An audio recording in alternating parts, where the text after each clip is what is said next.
Bonjour à tous et à toutes les athlètes et bienvenue sur Next Physique. Next Physique, c'est l'émission, le podcast où on discute de sport de force, de santé, de bien-être, tout ce qui tourne autour de ces thématiques. C'est Julien, votre hôte. Julien, du coup, c'est moi, c'est Julien BBR.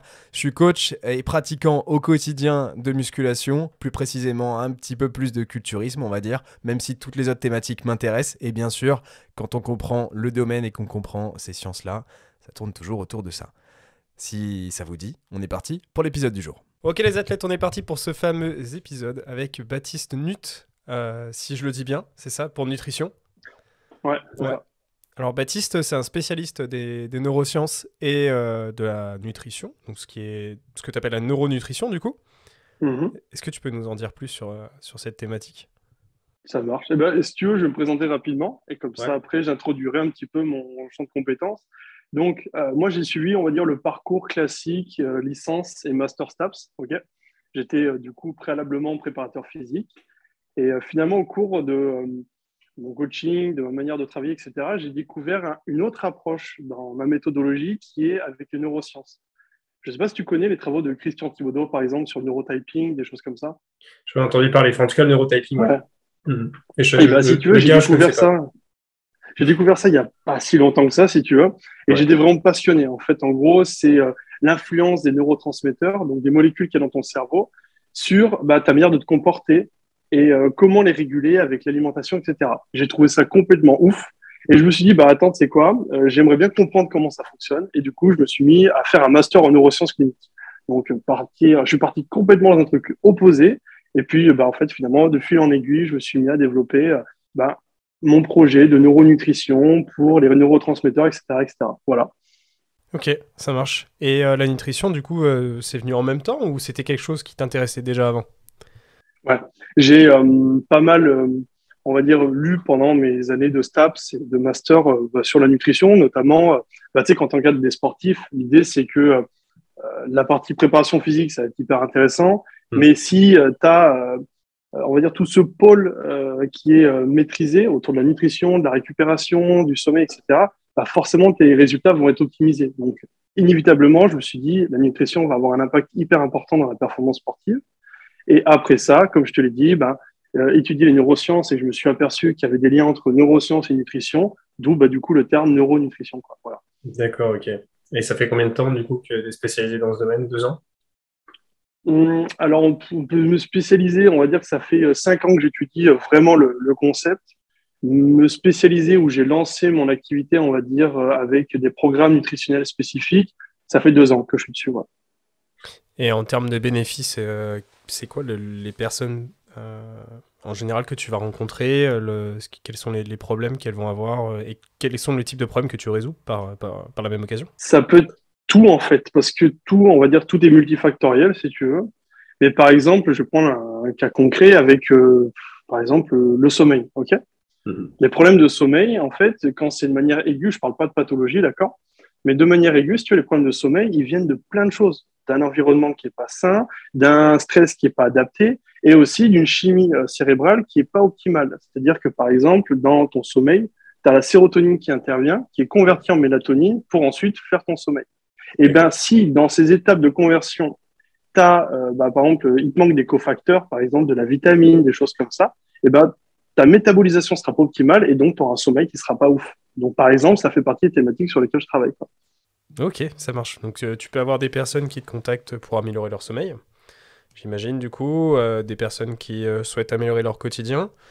En fait, t'aides un petit peu les gens à devenir des super humains sans pour autant passer dans le côté pouvoir magique ou quoi. Non, mais c'est juste améliorer leur capacité, ne serait-ce que via leur alimentation. Mais peut-être aussi, j'imagine, via le mindset un peu.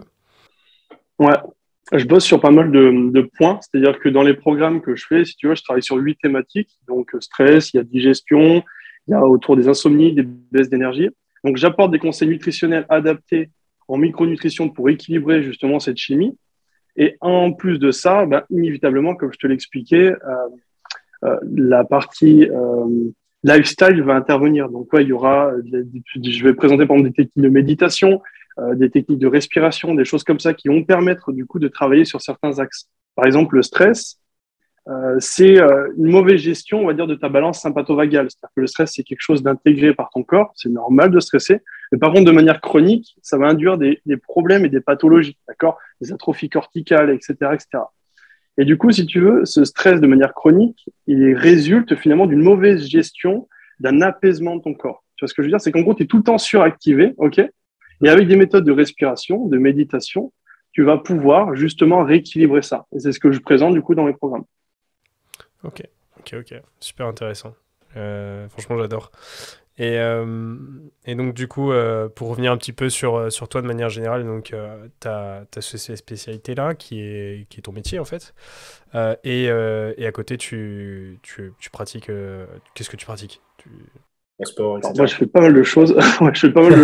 J'essaie de me diversifier. C'est vrai que moi, je fais partie des profils de personnes qui... j'aime bien tester un petit peu tout. Je suis pas excellent dans un domaine, mais par contre, c'est vrai que j'ai touché à plein de choses. C'est-à-dire que je fais de la muscu, ça fait 8 ans que je fais de la muscu. Ok. J'ai fait de la force athlétique. Là, je me suis mis à faire de la boxe, par exemple. Là, je fais de la boxe 3 fois par semaine. Ça fait 1 an que j'en fais à fond la caisse. Donc, je me suis dit que c'est un skill que je voulais améliorer. Et à côté de ça, je fais du piano. Enfin, je fais plein de choses différentes. Ok. Donc, voilà. un peu d'activité artistique aussi pour peut-être que c'est réfléchi aussi pour d'autres bénéfices particuliers. Alors, oui et non. C'est-à-dire que je pourrais justifier ça pour faire du pipeau, pour dire oui, ça développe le cognitif, de faire du piano, etc. Moi, je le fais juste parce que je kiffe, je t'avouerai. Ouais, mais par contre, c'est vrai que tu as des bénéfices inévitablement sur la partie cognitive. Moi, je le fais pour mon plaisir personnel, quoi. Voilà. Ok. Oui, bien sûr, j'imagine. Sinon, ça serait un petit peu triste, je trouve. Et justement, ces bénéfices cognitifs, qu'est-ce que c'est, par exemple, pour les activités artistiques? Alors, tu as plein de choses. C'est-à-dire que déjà, il faut savoir que ton cerveau, il est en constante adaptation. C'est-à-dire que quand tu te mets à faire quelque chose, il va apprendre. Comme tu fais de la musculation, il va s'adapter. Ton cerveau, quand tu vas te mettre à faire de la musique, écouter de la musique, il va engendrer des mécanismes de plasticité. C'est-à-dire que, par exemple, je vais me mettre à jouer du piano, et ben, j'ai toutes mes commandes motrices de la main qui vont devenir plus affinées. Ok, tu auras un meilleur contrôle moteur. J'aurai ensuite tout ce qui est oreille musicale. J'aurai tendance à mieux discerner, on va dire, les sons, etc., etc. Et en fait, en faisant ça, cette plasticité, bah, ça va faire justement travailler ton cerveau. Et du coup, bah, ça va être bénéfique sur du long terme. Tu vois ce que je veux dire? D'accord, très bien. Tu arrives à en bénéficier au quotidien après sur d'autres activités? Tu l'as peut-être déjà ressenti après t'y être mis, parce que est-ce que j'ai compris, t'en fais pas depuis très longtemps, non? C'est ça? Je peux pas te dire. Là, je t'avouerai que j'ai commencé, pour être honnête avec toi, en septembre. Donc, des bénéfices, à part que moi, ça m'apaise, on va dire, quand je me mets à en faire et j'arrive à complètement relâcher la pression. Donc, c'est plutôt un effet psychologique pour l'instant. Après, en termes de transfert, pour l'instant, je peux pas te dire quoi. Est-ce que c'est pas le cas de toutes les nouvelles activités lorsqu'on est en apprentissage et que c'est totalement nouveau, ce type d'effet-là, justement? Ça dépend parce que, par exemple, la musique, elle a quand même elle a pas mal d'effets. C'est-à-dire que tu arrives à changer ton état émotionnel assez facilement avec une musique. Tu vois, tu vas à la salle, tu te mets une musique que tu aimes bien, de la techno, de la trance, quoi que ce soit, tu rentres dans le flow tout de suite. Et là, tout de suite, tu es dans un autre mood, tu vois. Donc, la musique a vraiment un impact important sur le cerveau, tu vois. Ok, hyper intéressant.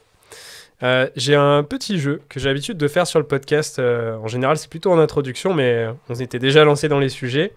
C'est un podcast pour un peu mieux te connaître. Et c'est une version un petit peu fun. C'est 10 questions en fait rapides. Tu as 2 choix. Tu choisis l'un ou l'autre. Je pense que tu connais Combini peut-être. Et c'est sur le même principe. Donc le jeu, c'est le Fast and Make Curl, ça s'appelle. C'est parti, on y va, on a 10 questions. T'entends pas de jingle derrière, mais les autres l'entendent. C'est parti. Bon, c'est parti. Ouais. Sieste aux Bahamas ou dans la pénombre? Bahamas. Cardio ou muscu? Muscu. Jus de fruits ou cocktail? Cocktail. Cétogène ou fat free, sans lipides? Fat free. Pas facile. Hein. Méditation ou sac de frappe? Sac de frappe. Coca zéro ou sirop? Sirop, je préfère le sirop. C'est pourquoi j'ai posé cette question, c'est parce que j'ai vu que tu fais des tests sur Instagram, tu t'amuses à tester des boissons. Ouais. C'est marrant parce que tous les tests que tu as postés récemment, je les ai fait aussi. Et je connaissais déjà la réponse avant. Ah, quelle horreur.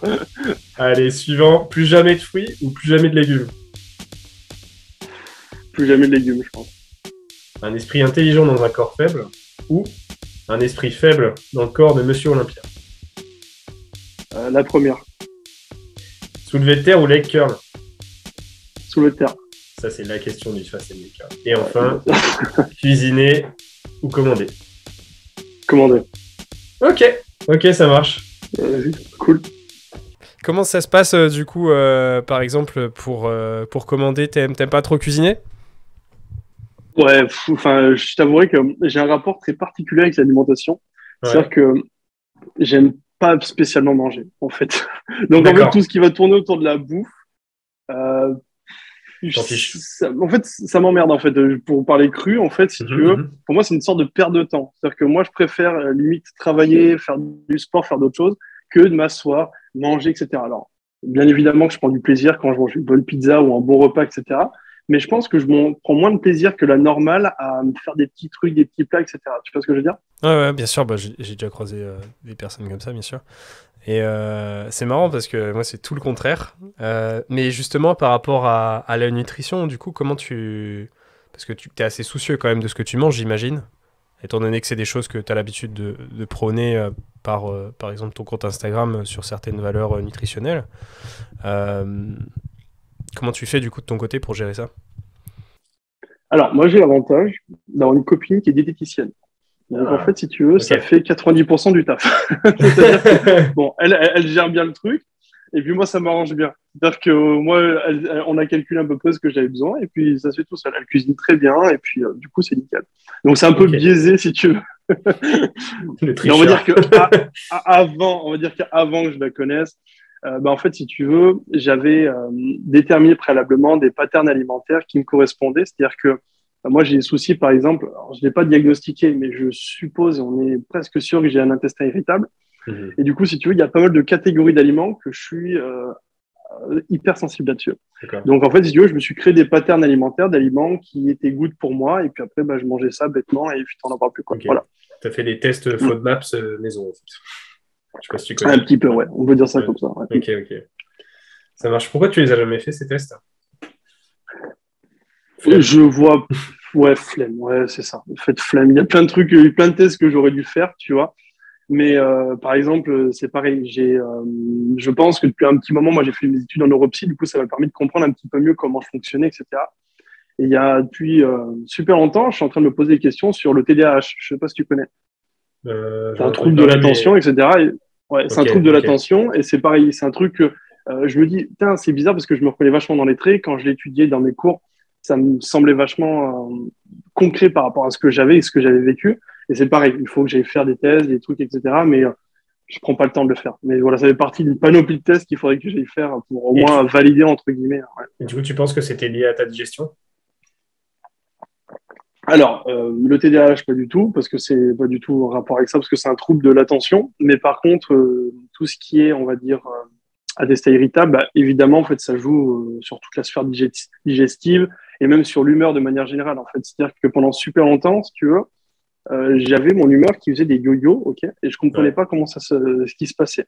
Et justement, en étudiant les neurosciences, l'impact du microbiote, etc., j'ai remarqué qu'en fait, il y avait un énorme lien entre finalement ce qui se faisait au niveau de ton intestin et de ton cerveau, en fait, et que les deux étaient hyper connectés, en fait. Donc, à partir de ce moment-là, je me suis dit, il faut que je commence à réfléchir à ça, et c'est peut-être que je sais pas, mais mes sauts d'humeur ou le fait que je sois des fois pas bien ou dans des sales moods, ça peut être aussi lié par rapport à l'alimentation que j'ai eue préalablement qui m'a peut-être créé une inflammation dans mon tube digestif, etc. Tu vois. Ouais. Évidemment que ça a dû pas mal jouer sur ton quotidien. Et aujourd'hui, du coup, ça va mieux. Ouais, oui, du coup, nickel. D'accord, ça marche. Par rapport aux autres questions, par exemple, t'as écarté les légumes, c'était peut-être par choix de goût ou c'était peut-être un choix nutritionnel? C'est le choix de goût. En fait, je suis très attiré par les aliments sucrés. De toute façon, ça résulte à deux questions que tu m'as posées, édulcorant, donc Coca Zéro ou boisson sucrée. Et avec fruits et légumes, je suis très attiré vers le sucre de manière générale. Donc, tu as vu, tu as deux questions qui sont répondues. Hein. Ouais. Et admettons que je suis totalement ignorant. Est-ce que tu penses comment tu pourrais l'expliquer? Alors, il y a plein d'explications. J'ai lu quelques papiers sur tout ce qui est sensibilité au sucre. De toute manière, on est tous plus ou moins sensibles au goût sucré, etc. Et il y en a qui sont, on va dire, beaucoup plus sensibles à ça. C'est-à-dire que quand tu vas consommer des sucres ou quand tu vas te mettre à faire une séance de sport ou faire plein de choses, ça va sécréter de la dopamine dans ton cerveau. Et en fait, cette libération de dopamine, en fait, on est tous plus ou moins sensibles à ça. Et ça pourrait expliquer, entre guillemets, là, ce que je suis en train de dire, c'est peut-être du bullshit. Hein. Donc, il faut prendre ça avec des pincettes parce que j'ai pas vu beaucoup d'études dessus. Mais ça pourrait peut-être expliquer cette attirance vers les produits sucrés ou quoi que ce soit. Quoi. Voilà. Est-ce que tu connais Menno Henselmans? Bien sûr, ouais. C'est celui qui a fait la formation Bayesian Bodybuilding. Exactement. Cette année, il a sorti un livre en 2021 sur le self-control et sur les hacks autour de ça. Et il explique à l'intérieur justement que la consommation de sucré, selon les personnes, mais surtout de manière générale, va te permettre d'améliorer considérablement tes capacités de concentration à l'instant T. Et ça peut être un hack en fait, que tu vas utiliser au quotidien, comme par exemple boire une boisson édulcorée. Même si en soi tu n'as pas vraiment de sucre derrière, tu as au moins la sensation sucrée en fait qui va te permettre d'améliorer tes capacités de concentration. C'est quelque chose que tu utilises ou que tu as déjà pensé? Non, absolument pas. C'est vrai que sur cette partie-là, j'ai pas étudié bien le sujet. C'est-à-dire que moi, pour tout ce qui est concentration, j'ai des méthodologies, j'ai des techniques, etc. Mais par contre, pour tout ce qui est lié au sucre, etc., je t'avouerai que j'ai pas bien approfondi le sujet, quoi, pour te dire ça. D'accord, ça marche. Est-ce que tu as d'autres tips peut-être de ton côté que tu as pu expérimenter ou que tu as étudié, peut-être liés à la performance ou tout simplement avant d'aller taper une barre, parce que la plupart des gens qui écoutent ce podcast, c'est surtout ça qui les intéresse. Un truc qui marche bien, notamment dans les sports de haut niveau de manière générale, c'est, je sais pas si tu connais l'état de flow un petit peu. Pas trop, non. Je vois pas trop ce que tu... Est-ce que ça t'est déjà arrivé, par exemple, je sais pas pourquoi, sur une séance, tu avais une concentration tellement intense que tu te sentais complètement transcendé par ce que tu faisais? Ouais, par exemple, tu vas à la salle. J'étais vraiment très chaud. Et cet état-là, c'est l'état de flow, du coup, c'est un état hyper recherché dans les sports de haut niveau de manière générale. Et il s'atteint avec une certaine expérience et une certaine difficulté de tâche. Et si tu arrives à jouer dans le juste milieu, tu peux facilement atteindre cet état et du coup faire des séances qui sont beaucoup plus productives et beaucoup plus fun, on va dire, à réaliser, quoi. Voilà. Ok. Tu as des tips pour atteindre cette zone? Ouais, en fait, en gros, tu vas jouer sur deux facteurs. En fait, il faut que la tâche soit suffisamment dure et qu'elle représente un challenge. Mais en contrepartie, il faut que toi, tes compétences soient à la hauteur de ce challenge. Tu vois ce que je veux dire? C'est-à-dire que, par exemple, tu vas à la salle, tu te dis, je vais faire un soulevé de terre à 200 kilos, mais tu n'as jamais fait de soulevé de terre à plus de 200 kilos, etc. C'est possible que, du coup, vu que tes compétences ne sont pas en adéquation avec l'objectif, tu n'atteignes pas cet état. Par contre, si, par exemple, tu dois faire, par exemple, un top 7 à 230 et que tu as déjà passé des barres à 235, 240, tu vas avoir et tu vas connaître tes capacités sur cette barre-là. Donc, tu vas te dire, c'est bon, tu vas te mettre de la musique et tu vas rentrer plus facilement en transe. Tu vois ce que je veux dire? Ok. Donc, il y a aussi une grande part de croyance et de confiance en soi avant de démarrer l'exercice. De capacité, c'est ça. C'est ça, vraiment de capacité. C'est-à-dire que, imaginons, je sais pas, pour un sprinter, si le mec il est débutant, qui connaît pas trop ses patrons moteurs, qui n'est pas du tout dans le geste sportif automatisé, il pourra pas rentrer en état de flow sur ses compétitions parce qu'il aura besoin de réfléchir à sa gestuelle, à sa capacité, etc. Alors que si la tâche est automatisée, c'est-à-dire que le mec maîtrise un minimum son sport, là, ce sera plus facile. Et après, du coup, pour rentrer en flow, c'est ce que j'expliquais un petit peu avec la musique pour te transcender, tu vas pouvoir mettre en place des routines. En fait, en gros, l'idée, c'est de mettre en place une routine d'activation, d'échauffement, etc., de petit à petit t'activer et mettre une musique spécifique. Et au moment où tu vas faire ta plus grosse barre, tu seras dans cet état-là, quoi. Ok, donc peut-être... en fait, c'est de l'organisation aussi de sa séance et de l'exercice en question. C'est plutôt du conditionnement, je dirais. Ouais, c'est comme ça qu'on l'appelle dans le métier. Et toi, tu l'expérimentes, tu l'utilises? Ouais. C'est-à-dire que, alors, quand je fais, on va dire, des grosses barres, ou quand je fais, par exemple, des cycles de force, entre guillemets, c'est vraiment complètement différent de faire, par exemple, un max en étant tout ramollo, dire ouais, vas-y, c'est quoi, on y va, on verra comment ça se passe. Et quand tu fais un max en mode, je vais tout casser, et de toute façon, peu importe, la barre, c'est soit je meurs, soit je la pousse. Tu vois ce que je veux dire? Du coup, il y a quand même une grosse différence. Et ton mental, il intervient vraiment dans cette partie-là. Donc, en effet, quand je fais par exemple, des gros cycles de progression, ou quand je suis vraiment sur des paliers que je dois passer, j'essaye de me conditionner à cet état-là, quoi. D'accord, ok. Je t'avoue que c'est quelque chose que je mets pas forcément en place. Enfin, en tout cas, ce qui se passe à l'entraînement pour ma part, c'est que voilà, je mets la musique qui correspond. J'ai toujours mon ambiance musicale qui est assez similaire sur l'entraînement. Mais il y en a carrément, ils vont préparer le drop de la musique. Ils vont réfléchir à où ils en sont par rapport à leur musique, ou alors ils vont la restart exprès ou quoi. Moi, je le fais pas, hein. Je le fais pas honnêtement, tu vois. Genre, je suis au bout de ma musique, c'est la fin, la clôture. C'est pas grave si je démarre mon lift à ce moment-là, quoi.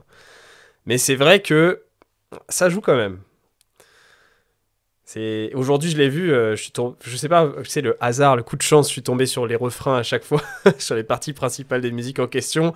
Et aujourd'hui, j'étais trop chaud sur la séance. Il n'y a rien qui pouvait m'ébranler. Alors que justement, ouais, mais c'est bon de parler de ça, parce qu'en vrai, ça permet de s'en rendre compte. Je sais qu'un de mes très bons amis, que la plupart des gens connaissent sur ce podcast, c'est Maxime. Il a l'habitude de faire ça, c'est-à-dire que il va tout faire en fonction des drops de sa musique. À la limite, il va augmenter son temps de repos de 30 secondes s'il faut pour être dans pile poil la zone de sa musique, quoi. C'est quelque chose que tu recommanderais? Bah, je peux pas dire que je recommande ou je recommande pas. C'est-à-dire que c'est vraiment individuel, entre guillemets. C'est-à-dire que si une personne, elle a besoin de ça pour s'entraîner et pour prendre du plaisir dans ses séances et performer, let's go. Après, il y a des personnes qui arrivent à faire des séances de sport sans musique, avec la musique de fond de Basic Fit sans problème. Wow. Et ça, on est face à notre public, on est d'accord. Mais voilà, tu vois. Ouais, du coup, chacun fait un peu comme il veut, j'ai envie de te dire. Ouais. Encore, des fois, moi, j'ai pas de musique du tout. Hein. Mais ok, ouais, c'est chaud. Non, mais après, il y a des séances, t'as pas le choix, t'as oublié tes écouteurs. Hein. Tu fais avec, hein, c'est les pires séances. Tu vas à la guerre, quoi. Ouais, c'est ça. Et j'avais une question, c'est la question principale que je voulais te poser aujourd'hui. Quel est pour toi le thème ou plutôt la partie de micronutrition la plus sous-cotée ou plutôt la moins travaillée chez la plupart des pratiquants? La partie nutrition, je réfléchis parce que c'est une très bonne question. Un truc que tu dis, c'est que c'est dommage parce que ça pourrait aider plein de gens. Moi, j'ai un truc qui m'a vraiment aidé et que je trouve que les gens ne font pas, c'est l'autotesting. C'est-à-dire qu'en fait, si tu veux, de toute manière, on est tous plus ou moins réceptifs à des familles d'aliments. Et en fait, si tu veux, ton humeur au cours de ta... Je vais plutôt commencer comme ça. Ton humeur au cours de ta semaine, de ta journée, etc., elle fluctue, ok? Et tu es toujours dans des phases de up, ensuite des phases de down, et c'est toujours, on continue comme ça, tu vois. Alors, des fois, c'est stable, mais tu vois, il y a des moments où tu vas être trop bien, tu vas pas savoir pourquoi tu es dans cet état. Il y a des moments où tu vas être au plus bas possible, et pareil, tu vas pas comprendre. Et en fait, moi, j'ai remarqué personnellement que ce que je mangeais avait une influence sur ces états de up et ces états de down, tu vois. Et en fait, si tu veux, on est tous plus ou moins sensibles, ce que je disais, à des aliments spécifiques. Et ce qui peut être hyper pertinent, c'est justement de noter tout ce qui peut être en lien avec cet état, on va dire, d'éveil, on va dire, j'appelle ça un état d'éveil supplémentaire où tu es un peu plus dans le mood par rapport à d'autres jours. Tu vois ce que je veux dire? C'est-à-dire que par exemple, demain, je me réveille, je suis au top, je dis, ouais, qu'est-ce qui s'est passé? Ben, ce que je vais faire, c'est que je vais dire, OK, je me suis couché à peu près vers telle heure. Et puis, j'ai mangé ça la veille, ça la veille, ça la veille. Et du coup, ça pourrait peut-être expliquer cet état-là. Tu vois ce que je veux dire? Parce que finalement, c'est qu'une conséquence. Si on va dire ton état de forme, c'est une conséquence et une représentation de ton état de forme global. C'est-à-dire que ce que tu as mangé la veille, ça va avoir un impact sur les jours à venir. Tu vois ce que je veux dire? Ok. Et voilà. Ok. Donc, le fait de cibler et de noter selon ce qu'on a eu au passé avant d'avoir ce sentiment. D'apprendre à se connaître, je dirais, apprendre à se connaître et de faire des tests et toujours être dans l'évaluation et dans la recherche. Je sais que j'adore faire ça, mais dans la recherche de tout ce qui t'entoure, en fait, tu vois. Ouais. Est-ce que du coup, justement, ça nous amènerait peut-être pas tous plus vers justement le sucré, en l'occurrence, pour sécréter de la dopamine? Non, parce qu'en fait, c'est multifactoriel. C'est-à-dire qu'il y a des moments où je suis au fond du trou, et toi aussi, je pense. Il y a des moments où tu es vraiment en bas, tu sais pas ce qui t'arrive. Tu as beau manger du sucre, des bonbons, ça va pas changer ton état émotionnel. Tu vois ce que je veux dire? Ouais, bien Et sûr. Après, en fait, l'équilibre de micronutrition aussi prend le relais, effectivement. exactement. Ouais, exactement. Est-ce que, parce qu'en soi, si tu fais que de noter des phases où tu es, admettons, quelqu'un qui est hyper répondant aux glucides. Donc, le gars, il bouffe des glucides, il pète la forme derrière. Ouais. Est-ce que justement, du coup, ça serait pas intéressant de réfléchir, parce que sinon, le gars, on va lui dire, bah, tu manges des glucides tout le temps, tu vois. Est-ce que justement, il n'y aurait pas d'autres éléments ou d'autres choses à prendre en compte? Parce que si le mec, il passe son temps comme ça, au final, tu vas lui dire de manger ça le soir, il va pas dormir. Bah, pour avoir les glucides interviennent dans ton sommeil. Enfin, si le mec dort bien, de toute manière, les glucides, de manière générale, n'ont pas d'impact sur le sommeil. Consommer des glucides le soir, ça n'a pas d'impact sur ton endormissement et au contraire, ça permettrait justement de favoriser les transporteurs, notamment au niveau de la sérotonine, etc. Donc, ça peut être aussi intéressant. Moi, ce que je recommande, c'est noter les états up, les états down et de voir un petit peu, et de faire pas un consensus, mais de voir un petit peu quel ou tel type d'aliment il faudrait exclure d'une alimentation, quel ou tel type d'aliment il faudrait plutôt incorporer. Par exemple, moi, j'ai remarqué que, de manière générale, sur du long terme, manger des pommes de terre le soir, c'est quelque chose qui a tendance à être bénéfique pour moi. J'ai un meilleur sommeil. Je fais exactement la même chose. Ouais. Tu vois, c'était bénéfique pour moi. Je sais pas si c'est placebo ou quoi, mais en tout cas, j'ai remarqué que ça me fait du bien, ça m'apaise. J'ai les intestins qui sont zen, clean, et le lendemain, je suis tout chose, tu vois. Ouais. Je t'avoue que j'y avais jamais réfléchi, mais j'ai exactement la même chose et du coup, comment dire, sans y avoir réfléchi avant, j'ai mis ça en place parce que je sais que ça me fait du bien.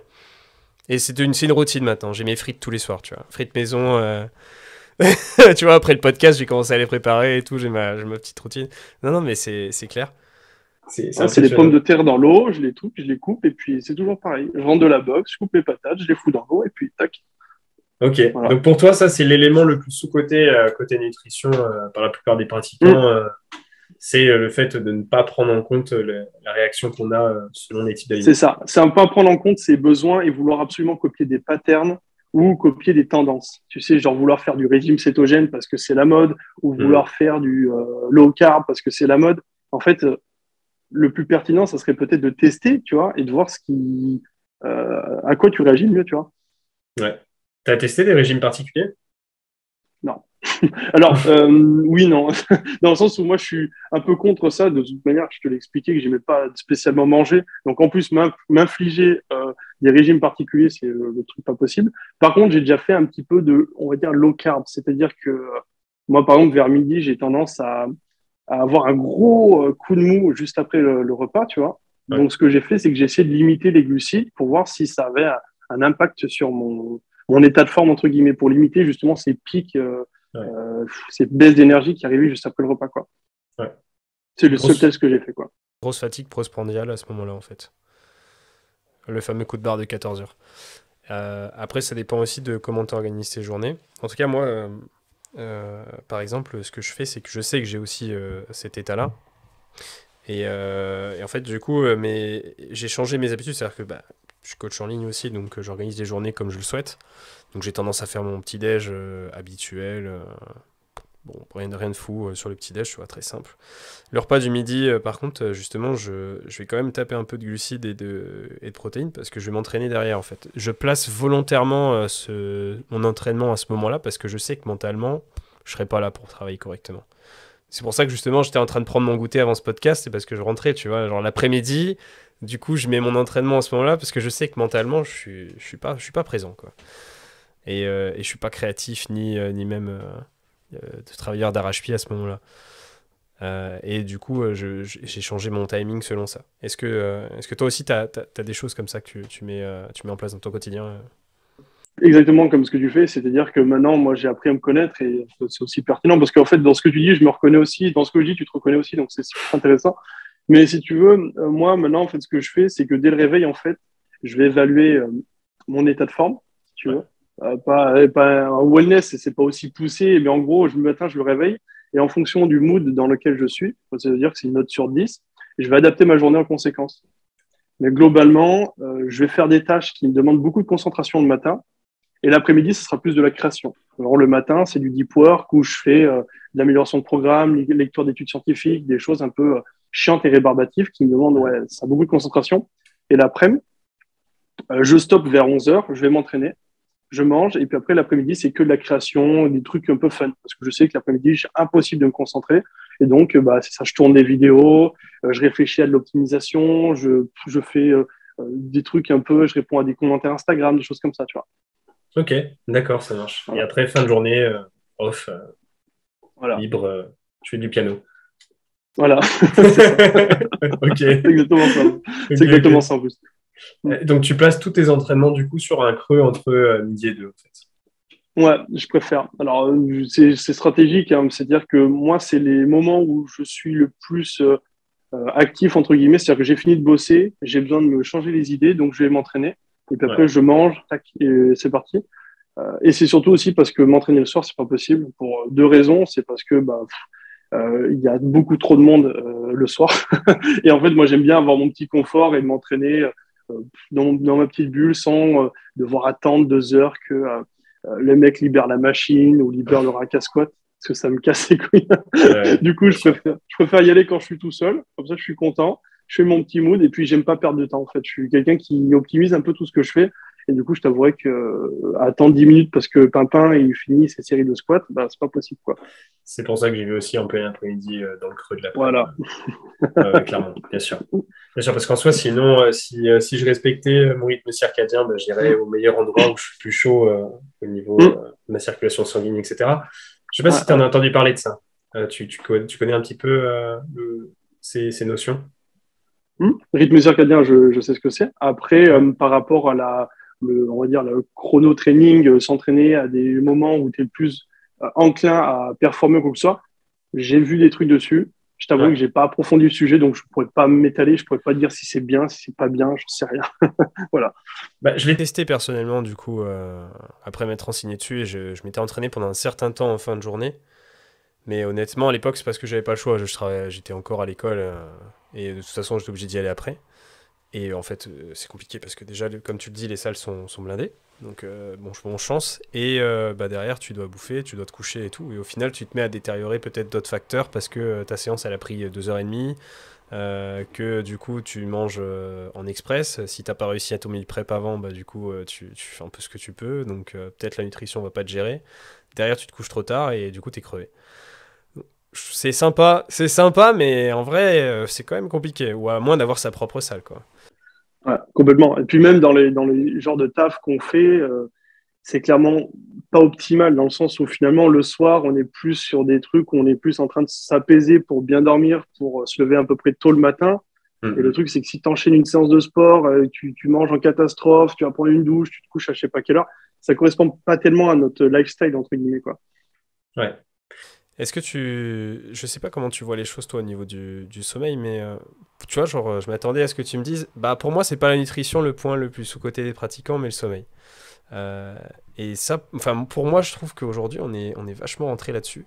J'ai l'impression que les gens le savent que le sommeil c'est important, mais ont tendance à dire, c'est pas grave, c'est comme ça, j'ai pas le choix.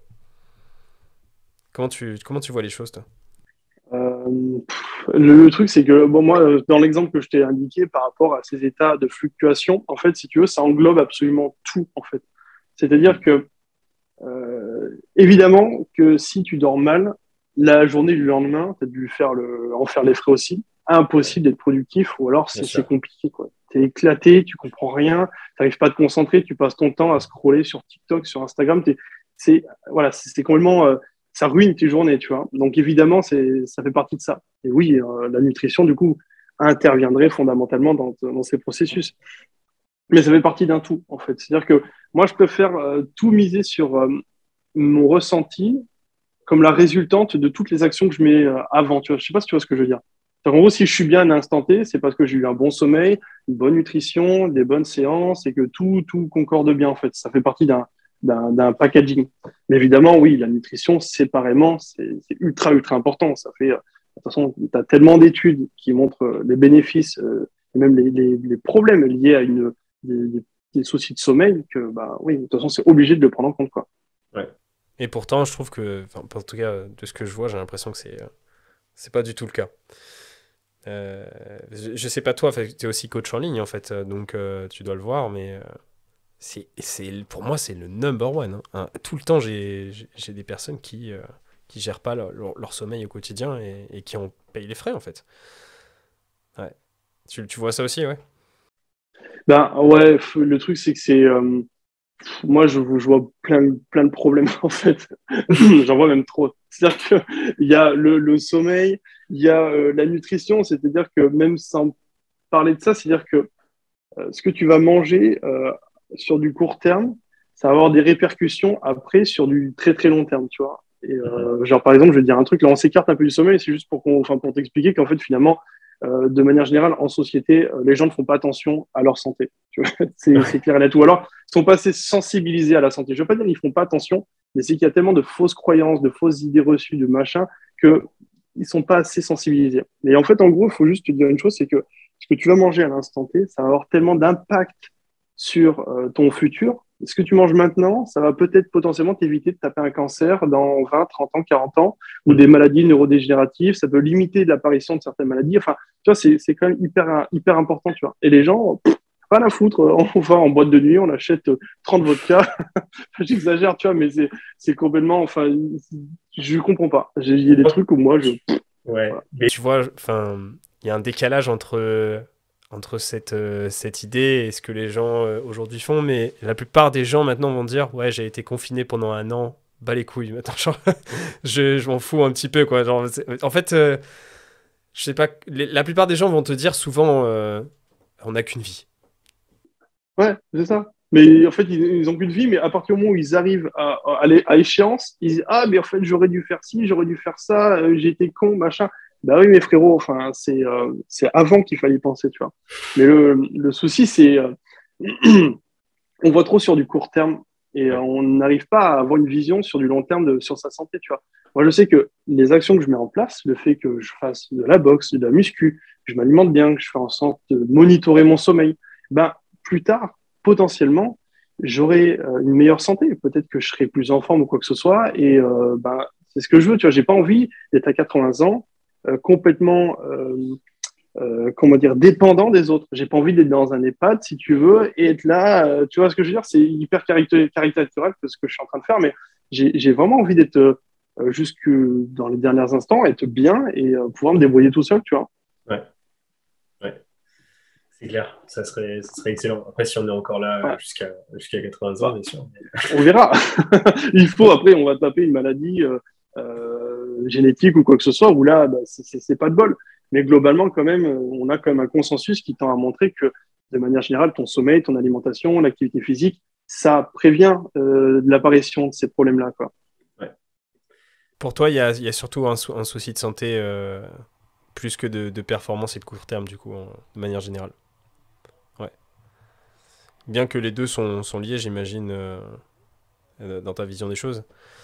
Ok, ça marche. Est-ce que tu avais d'autres tips peut-être à partager autour de la performance et de la micronutrition peut-être? J'en ai plein. Ça dépend les thématiques que tu veux qu'on aborde. C'est-à-dire que je peux donner des tips pour la Bah là, régulation on du était pas stress. mal sur, Ouais, on était pas mal sur la récupération, par exemple. ouais. Des tips sur la récupération. Ben, en fait, il y a je réfléchis parce que la récupération, c'est quelque chose un peu controversé. Je sais pas si tu as lu un petit peu de la biblio là-dessus, mais globalement, en fait, dans les méthodes de récupération, il y a tellement de pistolets de massage, Hmm. de plein de trucs en plus qui fonctionnent pas vraiment. Et en fait, on n'a pas de consensus sur ce qui marche vraiment en termes de récupération. On sait que globalement, ben, bien dormir, bien manger, c'est cool. Et après, en termes de tips, je t'avoue que là, j'ai pas grand-chose à te dire à part les fondamentaux, quoi. Ouais. Ou même peut-être juste sur la partie nutrition ou micronutrition, hein, tout Hmm. simplement. Hein. Une partie qui est pas Ben, assez. ah oui, oui, ok, je vois ce que tu veux dire. Je crois que tu parlais de manière générale. Sur la nutrition, en fait, ce qui va pouvoir travailler sur ta récupération, ben, en fait, il y a des micronutriments qui sont un peu phares dans ce milieu-là. C'est-à-dire que tu vas avoir le magnésium qui Hmm. intervient dans plein de voies métaboliques. tu vas avoir finalement la vitamine B6 qui va être cofacteur de plein de neurotransmetteurs. Donc finalement, déjà en apportant magnésium, vitamine B6, tu vas permettre d'avoir un pool assez large d'action sur les voies de neurotransmission. Et à partir de là, après, moi, ce que je recommande, c'est peut-être une supplémentation en glycine, par exemple, tu vois. D'accord. La glycine, je ne sais pas si tu connais un peu la glycine, son mode d'action global. Ouais. Après, sur la récupération au niveau des groupes musculaires, j'y avais pas pensé particulièrement, mais pour le niveau articulaire, le tissu conjonctif, oui, bien sûr. Ouais. Sur le sommeil, ça a un énorme impact. Il y a pas mal d'études qui sont montrées que la prise de glycine a un gros rôle sur le sommeil. Et en fait, la glycine, c'est un neurotransmetteur inhibiteur comme le GABA. Il faut savoir que des neurotransmetteurs inhibiteurs, on n'en a pas des masses. Tu as le GABA, la sérotonine qui est aussi activateur et la glycine.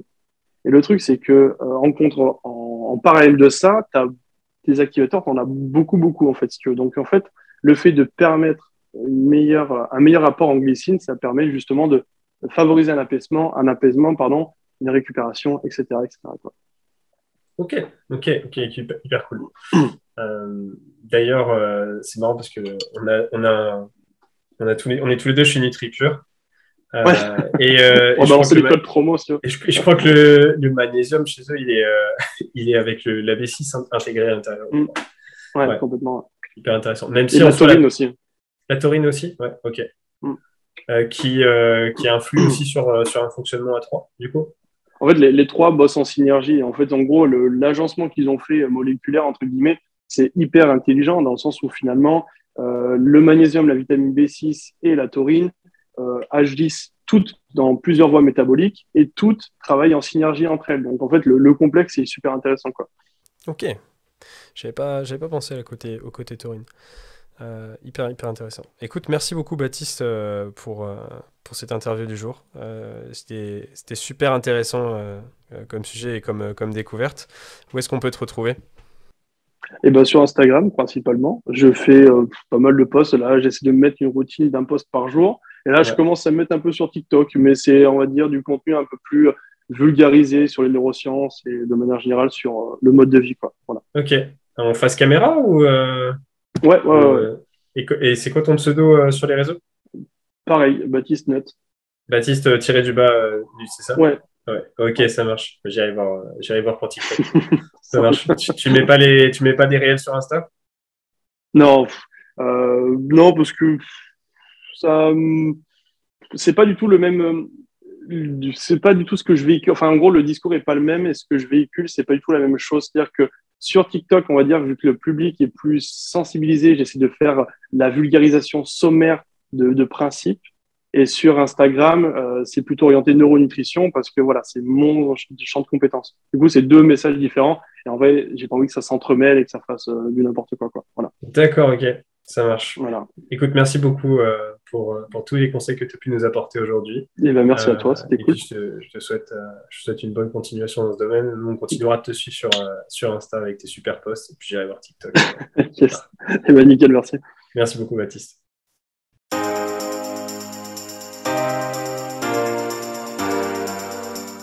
Salut à tous et à toutes et bienvenue sur Next Physique.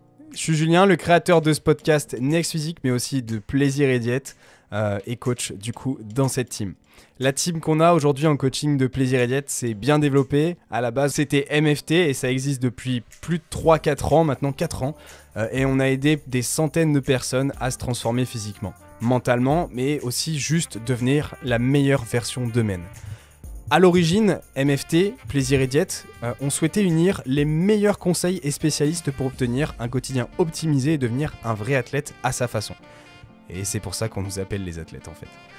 Chez Plaisir et Diète, dans notre façon de voir les choses, on a toujours voulu le maximum de l'optimisation, le meilleur de la personnalisation avec un maximum de disponibilité.